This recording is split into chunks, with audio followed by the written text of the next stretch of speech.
Hello, loves. Welcome to Coffee Talk.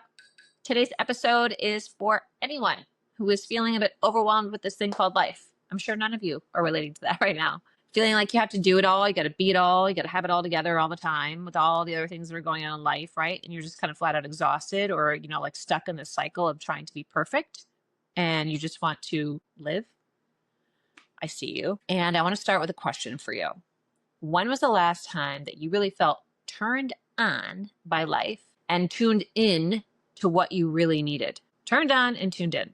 I'm not talking about, like the to-do lists, because those are automatically running in the background. No, I'm talking about that deeper knowing, the one that gently nudges us, but oftentimes we override in favor of the shoulds and the have-tos and the to-dos that we didn't put there in the first place. The one that if you're anything like I was, you without even knowing it, you drown out that voice, because even though like a nap or even just a day to exist sounds just glorious, your body literally contracts in fear of doing nothing, because nothing isn't safe. It's lazy, it's unproductive, it's boring. I have to listen to my thoughts when I do nothing.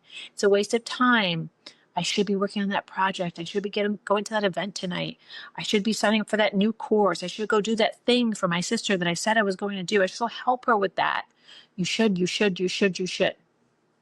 Right? Sound familiar? This was me for 20 years, probably more. And to be honest with you, it's, that biatch of a perfectionist, drill sergeant, still creeps in and is tells me to go, go, go, go. Get your work done, soldier.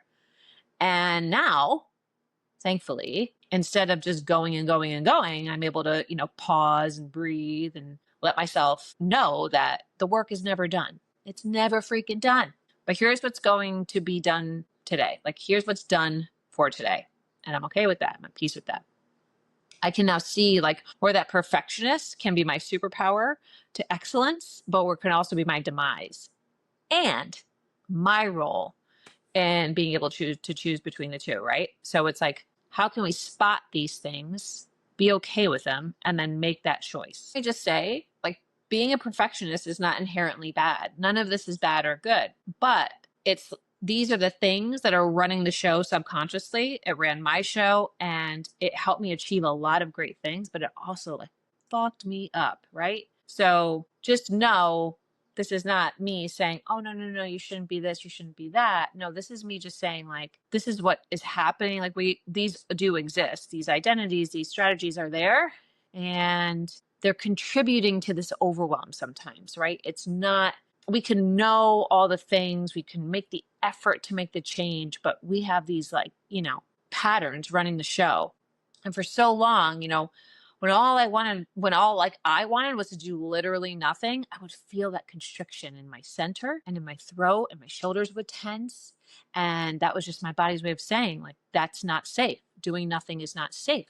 This was my inner perfectionist, overachiever. She thrives on doing and producing. Why? Because that's the way that I was seen, right? Promoted year over year. Great job. We're so proud of you. And it was, a universe that I just orbited in with fellow humans, all thriving on the same thing, going for the goal, doing the thing. Again, none of this inherently bad. But if we're operating from a place of overachieving, if I'm operating from a place of overachieving and perfectionism, all my worth, like mine was, gets become tied into this external validation.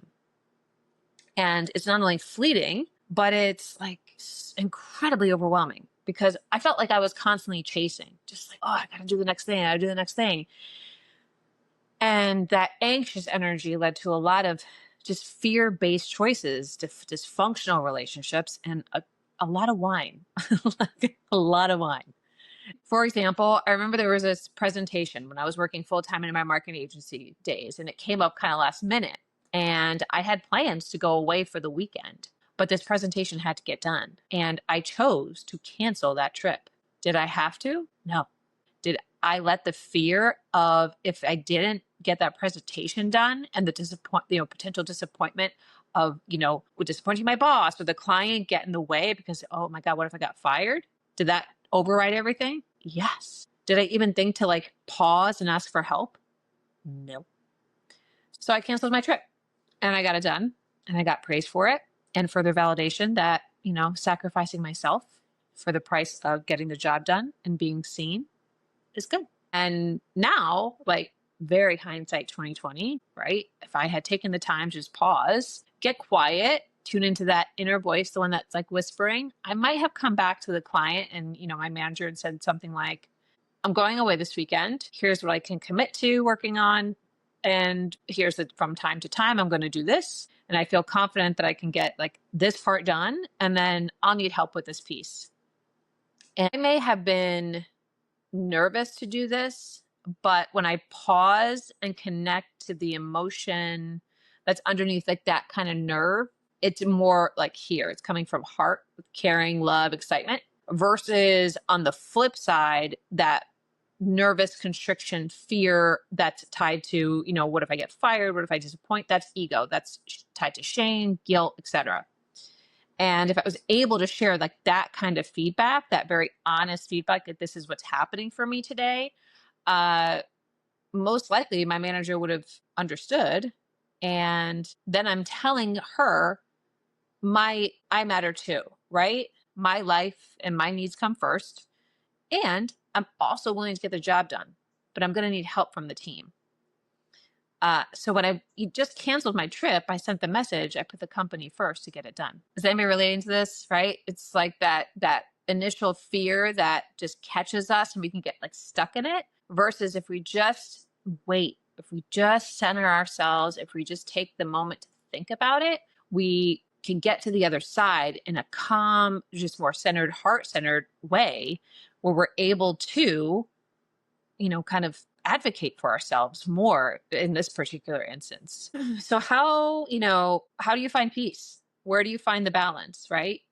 For myself, when I was in the thick of it, it's like, how do I go from this ladder climbing, just anxiety ridden, love chasing girl to someone with healthy boundaries, to someone like a heart-centered woman? And unfortunately for me, really it started with burning out. And I don't recommend this. So I'm just sharing this partly to prevent anyone listening from doing it this way. But there is something to be said for hitting that, kind of bottom, right?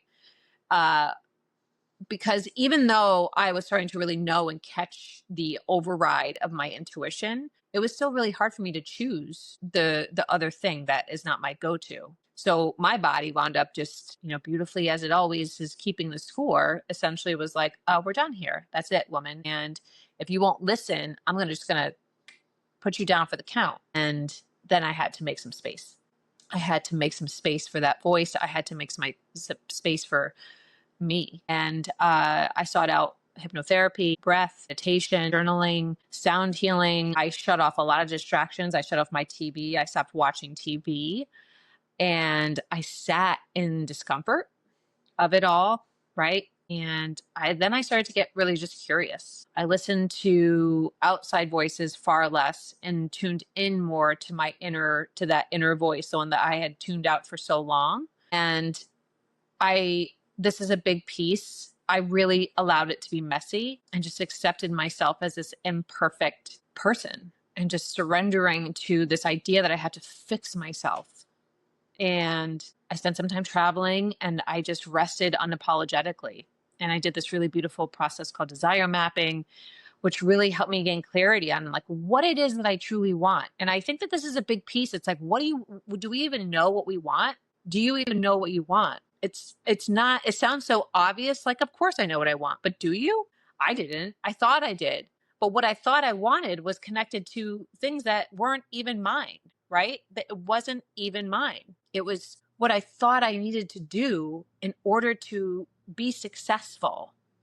And it turns out, what I want most after, desire mapping and so many other therapies and helpful workshops and coaching and just coming back to myself, what I want most is a home within myself and a home on land of my own where I can invite and gather others to come and laugh and learn and eat and just be together.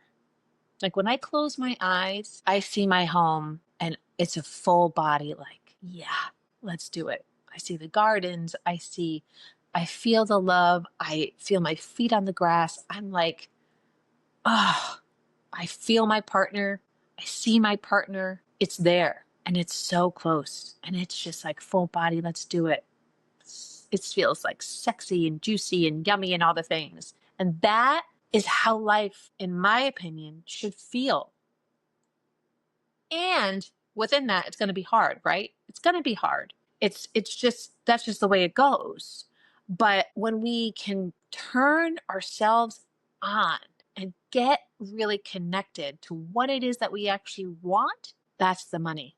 Clarity and knowing is not found in the doing, it is in the being. When we move slower, when we get quiet, when we tune in, we get the little voice, and then we can go do, right? It's that clarity piece. So I'll ask again, when was the last time that you were turned on and tuned in to what it is that you really, really want? And if this resonates with you in any way, this is exactly what we explore inside the L.O.V.E print. And I describe L.O.V.E print as a blueprint to help you get back, or get out, I should say, out of your head and back into your heart, so that you can listen, you can offer value and express yourself how you truly need and wish to share with this crazy, beautiful world.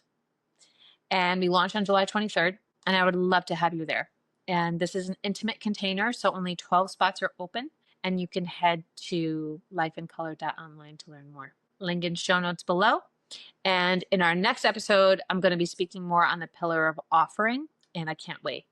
And don't forget to like, subscribe, and tune on in. Much love.